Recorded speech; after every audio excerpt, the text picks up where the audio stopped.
नमस्कार दोस्तों, India speaks daily में आपका बहुत स्वागत है। आज हम बात करेंगे एक ऐसे कलयुगी बेटे की जिसने बाप की चाकू मारकर हत्या कर दी। मां पर भी उसने हमला किया, जबकि बड़े भाई को भी उसकी नीयत नुकसान पहुंचाने की थी। लेकिन बड़ा भाई चौकन्ना था और खुद को एक कमरे में बंद करके अपनी जान बचाई। लेकिन इस दुखद घटना में पिता की मौत हो गई, जबकि मां अभी अस्पताल में ज़िंदगी और मौत से जूझ रही है। दोस्तों, औलाद किसी भी व्यक्ति के लिए किस लिए चाहिए होता है? बुढ़ापे की सहारा बनने के लिए, अपने वंश को बढ़ाने के लिए। फिर ऐसे नालायक औलाद जो बुढ़ापे में सहारा बनने की बजाय अपने माता पिता को ही मारने पर आमादा है। दोस्तों, दिल्ली के कल्याणपुरी इलाके में सोमवार सुबह को एक ऐसी दर्दनाक घटना हुई जिसका जिक्र करना बहुत ही मुनासिब है। आपको बताता चलूं कि देवेंद्र कुमार नामक शख्स की इस घटना में मौत हो गई, जबकि उनकी पत्नी मंजू देवी अभी ज़िंदगी और मौत के बीच सफदरजंग अस्पताल में जूझ रही है।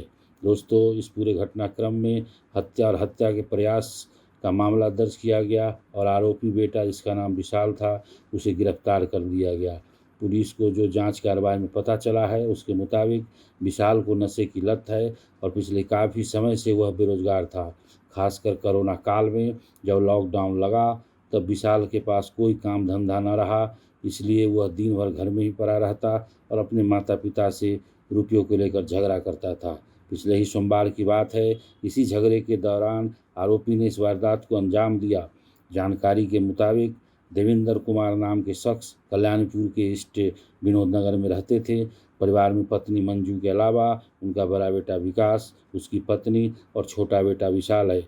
विशाल अभी अविवाहित है। देवेंद्र जल बोर्ड में नौकरी करते थे। देवेंद्र का अपना 3 मंजिला मकान है। ग्राउंड फ्लोर पर वो खुद रहते थे, जबकि पहली मंजिल पर इनका बड़ा बेटा और सबसे ऊपरी मंजिल पर विशाल रहता था। परिजनों का कहना है कि लॉकडाउन की वजह से पिछले करीब 7-8 महीनों से विशाल बेरोजगार था, लेकिन उसे नशे की बुरी लत थी, इसलिए वो अपने माता पिता से अक्सर पैसे मांगता रहता था। इसको लेके उसके घर में अपने पिता से झगड़ा होता रहता था।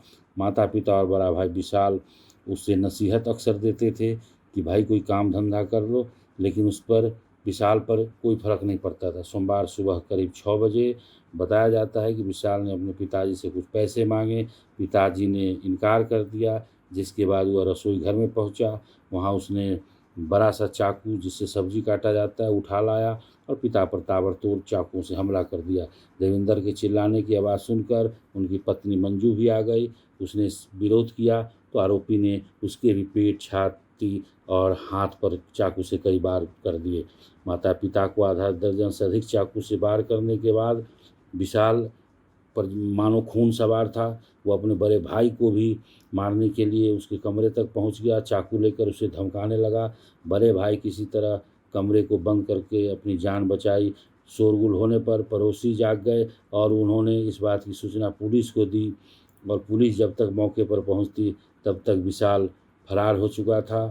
पूरा पड़ोसी और पूरे मोहल्ले के लोग वहां पे जमा हो गए थे।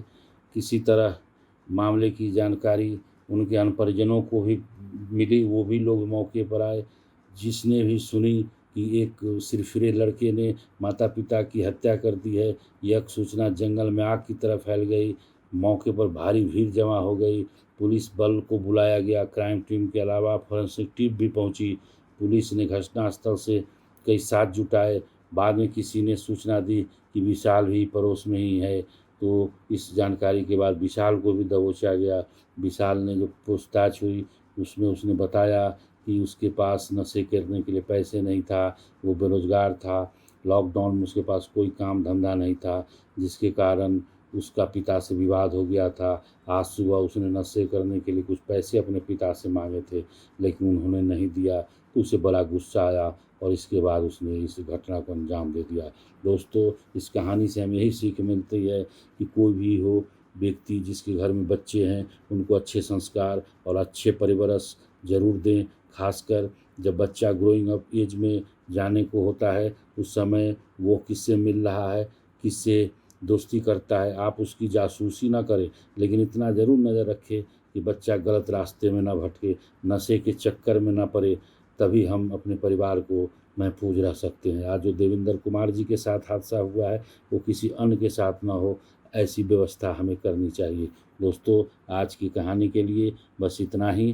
कल फिर एक नए टॉपिक के साथ मिलते हैं। आपका बहुत धन्यवाद।